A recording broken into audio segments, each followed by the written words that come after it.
Assalamualaikum warahmatullahi wabarakatuh. Bismillah, alhamdulillah, wassalatu wassalamu ala rasulillah, amma ba'du.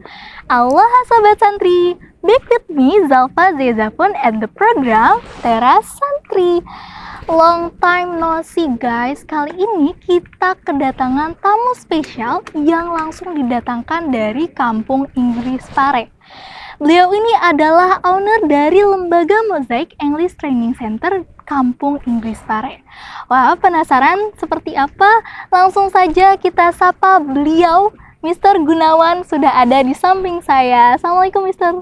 Waalaikumsalam warahmatullahi wabarakatuh. Mungkin Mr. bisa perkenalan singkat dulu nih kepada sobat-sobat santri. Oke. Halo, assalamualaikum warahmatullahi wabarakatuh, para sahabat santri semuanya. Gimana kabarnya? Sehat semua ya?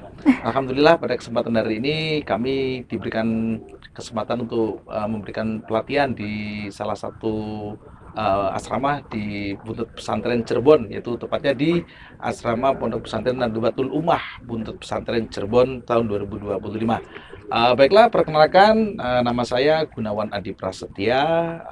Kebetulan saya asli dari Kampung Inggris Pare, jadi asli dari berbumi sana. Kalau orang sana namanya manggilnya biasanya Akamsi. Anak kampung sini. Anak kampung sini. Makanya disebutnya Kampung Inggris itu karena teman-temannya di kampung Inggris. Di Pare. Ya, mungkin sedikit tadi profiling tentang saya ya.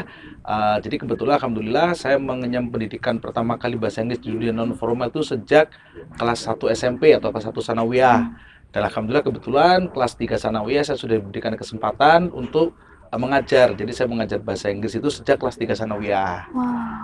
Kebetulan itu saya mendapatkan sedikit tentang ilmu bahasa Inggris waktu saya masih sekolah di dunia non formal di sekitaran Kampung Inggris. Nanti untuk kampung ini seperti apa nanti akan saya lanjutkan pada sesi yang berikutnya ya. Ini masih sesi perkenalan dulu. Setelah itu kebetulan saya melanjutkan pendidikan non formal di pesantren. Setelah selesai dari pesantren, saya melanjutkan pendidikan di formal di salah satu perguruan tinggi negeri di Kediri. Saya mengambil ke jurusan S1 bahasa Inggris.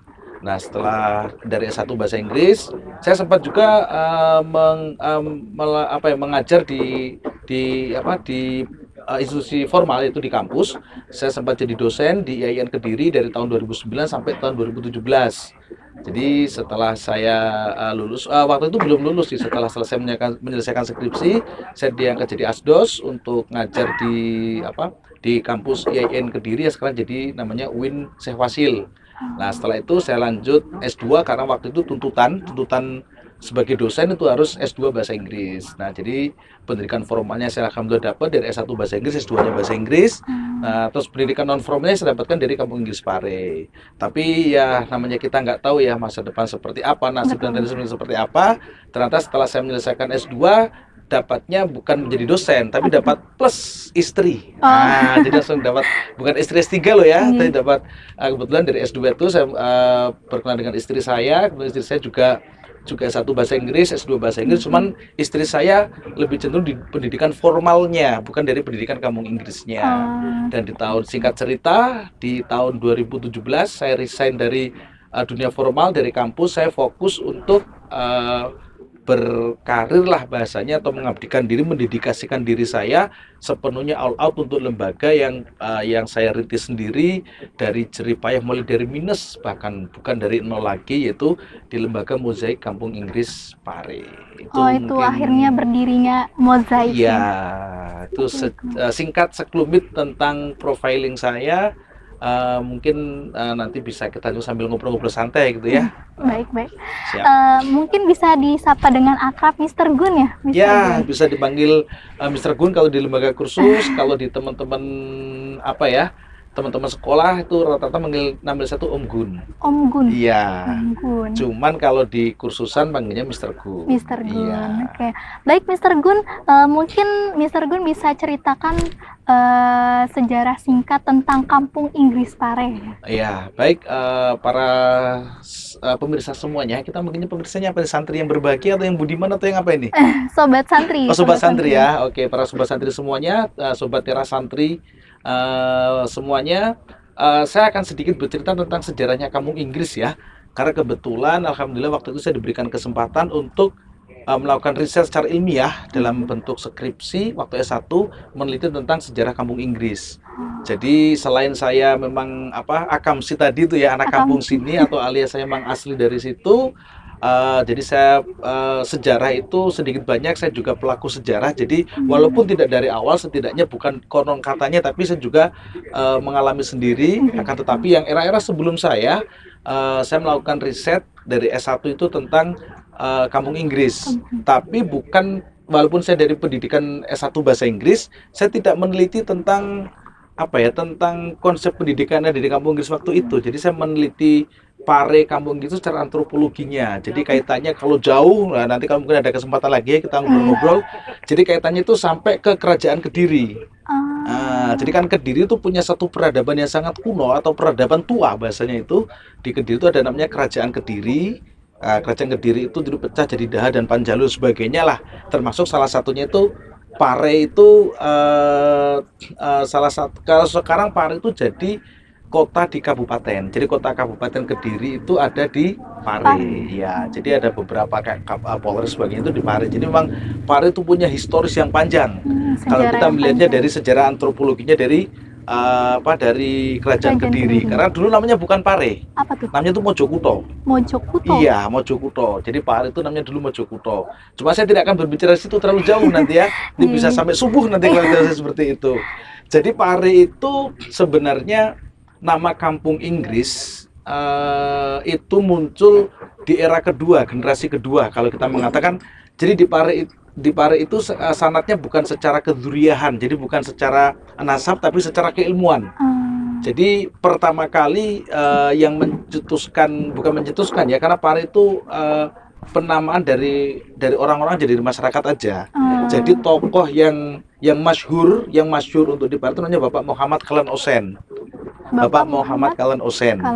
Beliau itu asli dari Kalimantan, cuman belajar ke Gontor nggak sampai, ini singkat cerita, karena saya waktu itu sempat ngobrol sama beliaunya. Singkat cerita, beliau ke Gontor nggak sampai selesai. Akhirnya beliau pernah dengar ada kabar bahwa di Pare itu ada seorang cendekiawan dulu menyebutnya. Cendekiawan itu yang menguasai 13 bahasa.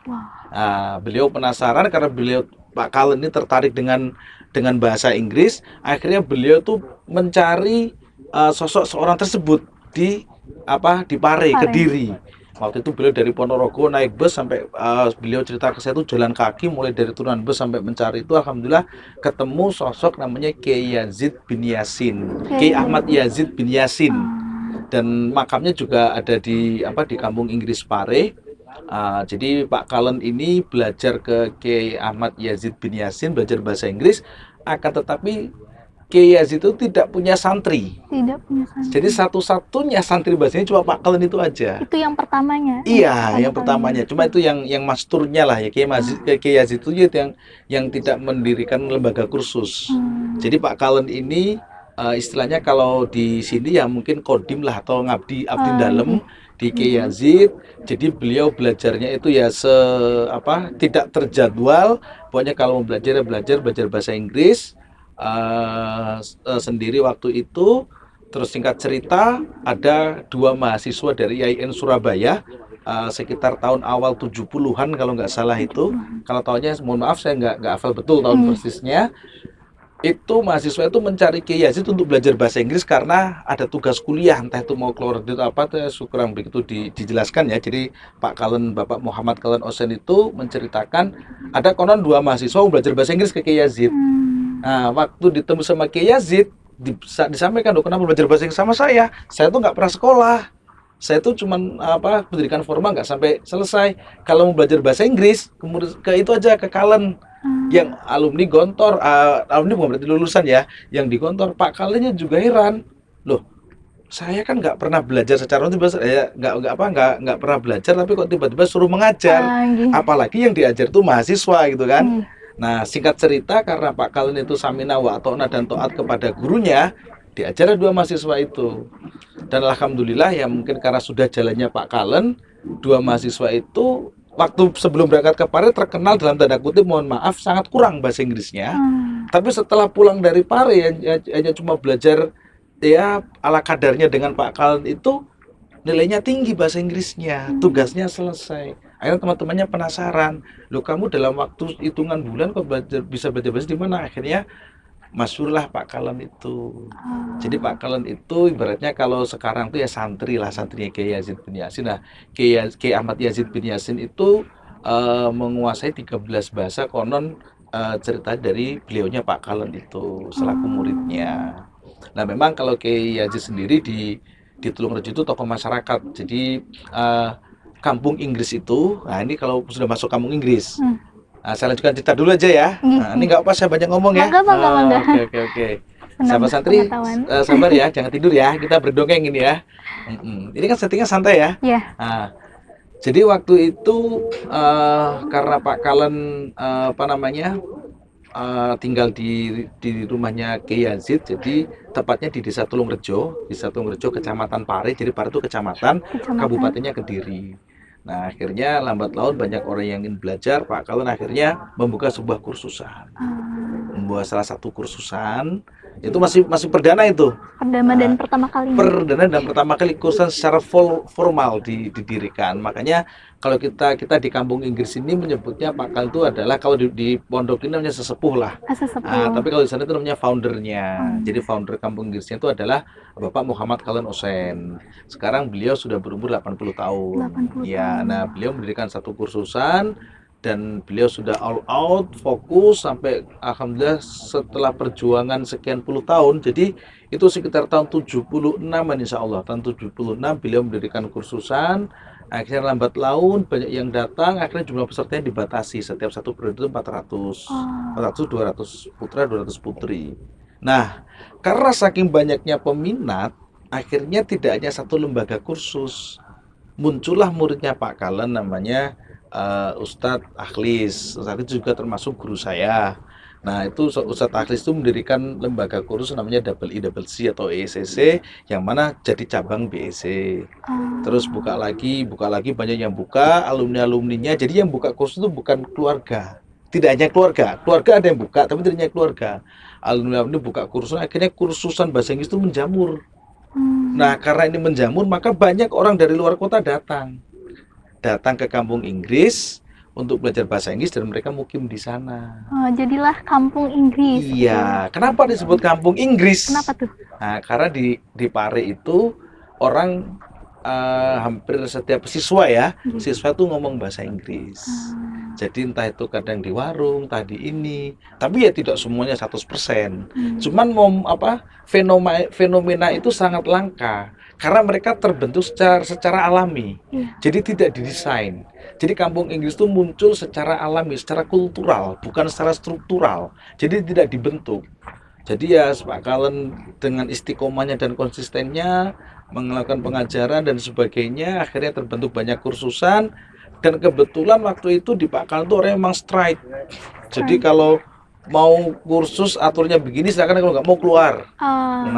Nah akhirnya muncullah saya waktu itu, karena di BEC itu kalau Pak Kalen itu mendirikan lembaga namanya BEC ya, Basic English Course. Itu kalau mau kursus di situ saat itu harus tidak ada kaitan dengan sekolah. Kenapa? Karena jam kursusnya full. Mulai pagi, fokus mulai pagi sampai sampai sore, bahkan sampai malam, biasanya kayak di pesantren lah. Nah, kebetulan waktu itu bapak saya karena asli orang situ, Pak Kalen juga jadi warga situ.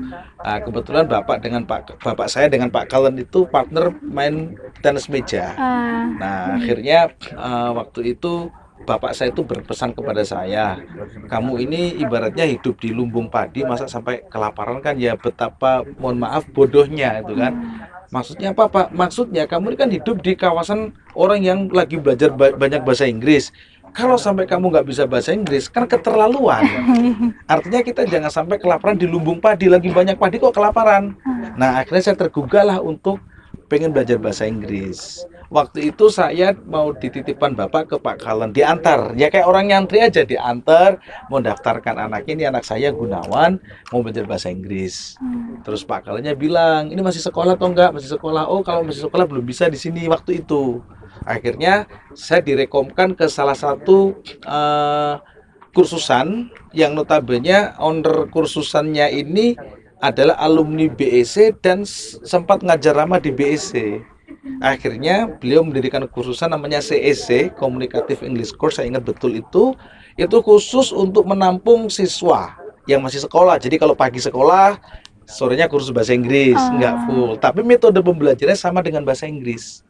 Jadi kalau sanad di Pare itu bukan sanad secara nasab, tapi sanad secara keilmuan. Keilmuan. Jadi saya ini bukan saudaranya bukan ada duriah dengan Pak Kala, tapi kalau sanad secara keilmuannya saya nyambung ke beliau dari Pak Sohib itu. Setelah itu kelas 1 sanawiyah sampai kelas 2. Terus kelas 2 saya pindah lagi ke samping rumah yang lebih dekat, itu ke Harvard, namanya Harvard English Language School. Nah, beliau ini namanya Mr. John panggilannya. Mr. John. Nah, Mr. John itu juga alumni dari BEC. Jadi saya belajar dengan Mr. Sohib, itu alumni BEC. Saya belajar lagi dengan Mr. John, alumni BEC. BEC itu semacam apa? Lembaga kursus. Lembaga kursus. Pertama di Kampung Inggris Pare. Pendirinya adalah Bapak Muhammad Khalan Osen. Bapak Muhammad Khalan Osen adalah murid dari Kiai Ahmad Yazid bin Yasin. Nah, kalau Kiai Ahmad Yazid bin Yasin tidak punya kursusan.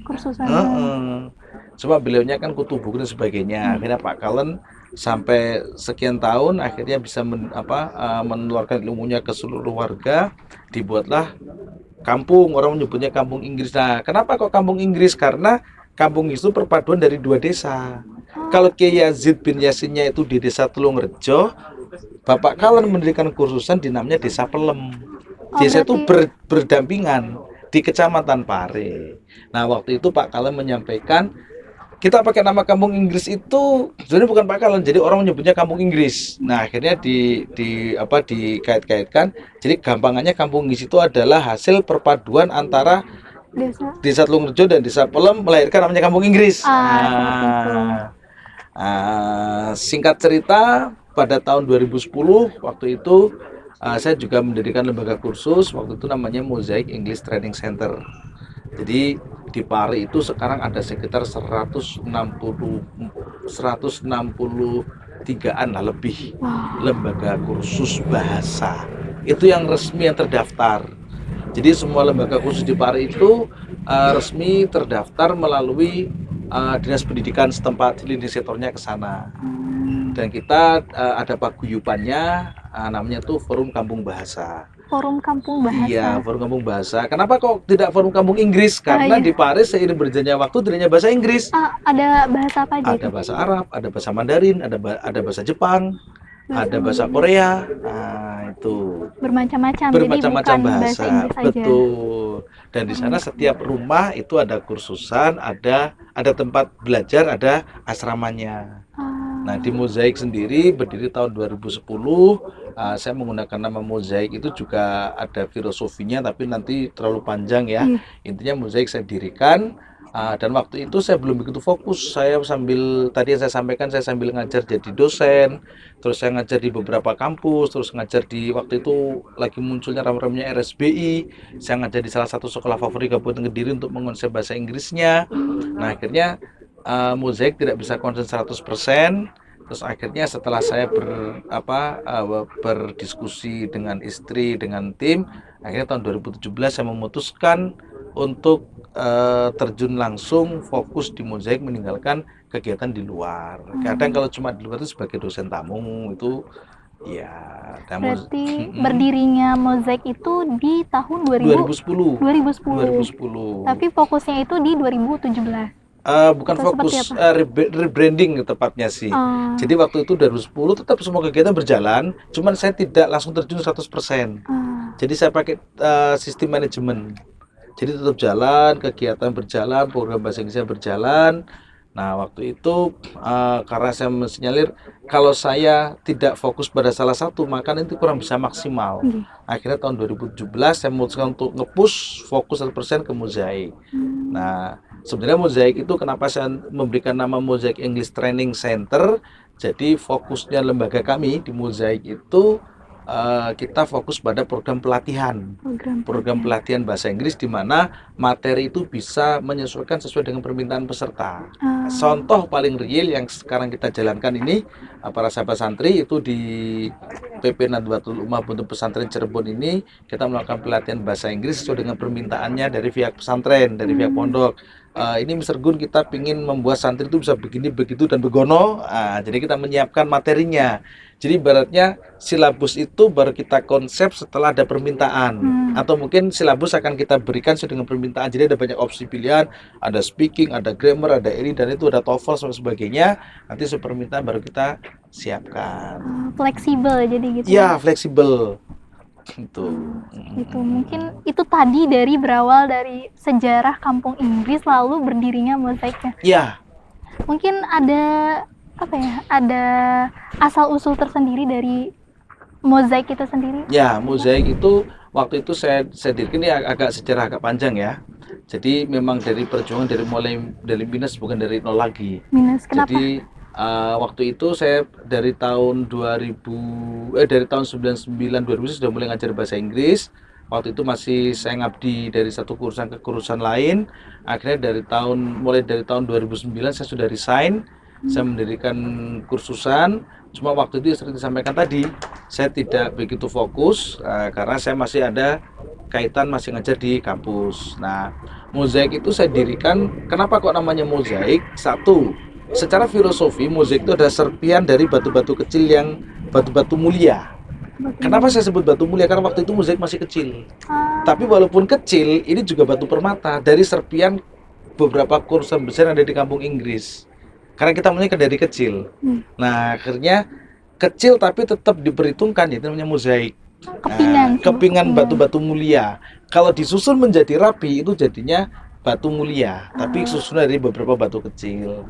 Nah, saya mendirikan Mozaik. Terus waktu itu Mozaik juga ada kepanjangannya, Mastering of English Application Competence. Jadi penguasaan dari kompetensi bahasa Inggris yang aplikatif. Aplikatif itu tepat guna. Jadi kita membutuhkan untuk apa? Jadi itu akan menjadi ikonnya Mozaik. Jadi semisal para sahabat santri ini mau ke Pare, mau belajar di Mozaik, kita Mr. Gun, Mozaik buka program apa saja? Ya kita tergantung sesuai permintaan jenengan. Jenengan mau ke Pare, tujuan belajar bahasa Inggris apa? Oh, saya mau kuliah ke luar negeri, saya mau persiapan TOEFL, ya kita sediakan program TOEFL. Saya mau fokus di speaking karena saya mau kerja, kita sediakan program speaking. Saya mau persiapan tes TOEFL di kampus, ya kita persiapkan materi itunya. Saya mau fokus di grammar, kita persiapkan materi grammarnya. Jadi saya sesuai dengan permintaan. Itu apakah itu menjadi sebuah keunggulan dari sistem pembelajaran? Ya, jadi sistem keunggulan di pelajaran di Mozaik itu kita materinya bisa by request kalau orang bilang tuh. Jadi ibaratnya kalau di Mozaik itu, kalau saya buat analogi sederhana itu ibaratnya mobil charter atau Grab. Jadi si driver ini ngikuti ke penumpang. Jadi kalau kita di charter atau Grab itu kan penumpang semua request, Mang saya mau berhenti di Indomaret dulu, berhenti. Mang saya mau ke toilet dulu, berhenti. Tapi kalau yang lainnya itu kan angkutan umum. Angkutan umum itu dalam artian penumpang tidak bisa request. Semisal naik angkot nih dari titik A ke titik B, nggak bisa, Mang saya Indomaret berhenti dulu, nggak bisa. Ya bisa berhenti, akhirnya turun, nanti cari lagi. Semua ada plus minusnya. Kalau untuk program yang di kami itu plusnya itu tadi materi sesuai dengan keinginan peserta didik dan jumlah peserta tidak terlalu banyak kita batasi. Jumlah peserta tidak terlalu banyak. Kalau yang kelas benar-benar eksklusif yang katakanlah kelas unggulan banget itu satu kelas maksimal 3 orang. Maksimal 3 orang. Iya, ya kayak naik Grab aja. Biar sempat sampai tujuan, terus nggak terlalu ribet. 3 pun harus dengan tujuan yang sama, speaking semua. Tapi kalau program pelatihan di pesantren gini, kita bisa satu kelas maksimal 20 peserta, itu pun juga harus sesuai dengan request. Jadi nggak asal kita berikan begini dan begitu, tidak. Jadi di Mozaik itu program keunggulannya itu siswa bisa request sesuai dengan kebutuhannya. Jadi semisal kebutuhan saya ini mau ke ini, jadi kita antarkan ke sana. Jadi bahasanya bukan naik angkot. Kalau saya tujuannya mau ke sana, saya naik angkot A, nanti turun di sini, oper lagi naik angkot B, oper lagi naik angkot C, tidak. Tapi kalau kita maunya kemana langsung kita angkut, langsung kita antar sampai tujuan. Gitu. Itu sahabat santri sekilas tentang apa? Tentang Kampung Inggris Pare, tentang mozaik, tentang saya secara pribadi. Gitu. Mungkin barangkali sobat santri berminat untuk kursus bahasa Inggris bisa aja langsung datang ke Pare, lebih tepatnya di lembaga mozaik yang Mr. Gunawan naungi ya. Iya. Oh ya, satu lagi saya Apa lupa. tuh? Mozaik tidak pernah promo via media sosial ya. Jadi Seperti kita itu. pakai sistem lama. Jadi orang yang datang ke mozaik pasti itu rekom oleh seseorang. Ah, Nah, contoh kayak yang sekarang di Nadwatul Ummah, itu saya yakin dari pihak pesantren tidak mencari informasi dari internet ya. Mungkin kalau dikatakan jadul ya nggak apa-apa, tapi kita itu punya ciri khas sendiri. Ya ada sih media sosial, tapi nggak kita manage secara profesional. Ya pokoknya ada aja gitu kan. Jadi orang kalau ke museum itu pasti berekom. Jadi kayak di Nadatul Ummah itu dapat pengasuhnya dapat rekom dari si A si B gitu kan. Jadi kita ibaratnya promonya itu dari mulut ke mulut. Ibaratnya kalau saya buat analogi itu kalau saya jualan nasi goreng, orang itu akan tahu nasi goreng saya dari orang yang pernah makan nasi goreng saya. Jadi semisal Mbak Zalfa. Mbak Zalfanya makan nasi goreng di saya, wah ternyata nasi gorengnya cocok. Kalau ada orang nanya pasti ngarahin ke saya. Jadi bukan katanya, tapi saya sudah pernah merasakan. Jadi kalau orang baru katanya itu kan kurang enak. Apalagi mohon maaf kadang di media sosial itu kan ya begitulah dengan semua dinamika plus minusnya. Nah kami mencoba untuk tetap bersikukuh pada konsep promosinya dari mulut ke mulut lah bahasanya. Berasal dari rekomendasi, Iya. dari pengalaman. Dari pengalaman alumni rata-rata, ya hampir 99% itu dari alumni. Kadang kalau nggak gitu ya orang nyasar gitu kan. Terus coba-coba ya kayak orang jual nasi goreng aja. Lagi ada orang lapar malam-malam di bawah ada nasi goreng buka tuh. Coba ya alhamdulillah ternyata cocok gitu kan. Ya tapi tetap ada aja yang tidak cocok, yang namanya juga selera ya. Tapi kita coba memberi yang terbaik kepada peserta kami atau kalau di PAR itu namanya member. Iya, jadi di PAR itu jarang nyebut siswa, nyebutnya member. Jadi member kami itu kita coba servis semaksimal mungkin, sepuas mungkin supaya mereka tujuannya tercapai. Ya, jadi kita buat sefleksibel, kita buat senyantai mungkin, dan suasana pembelajaran non formal. Itu Mbak Zalfa. Berbicara bahasa Inggris nih, kan bahasa Inggris merupakan salah satu bahasa internasional, bahasa kedua dari beberapa negara yang ada di dunia.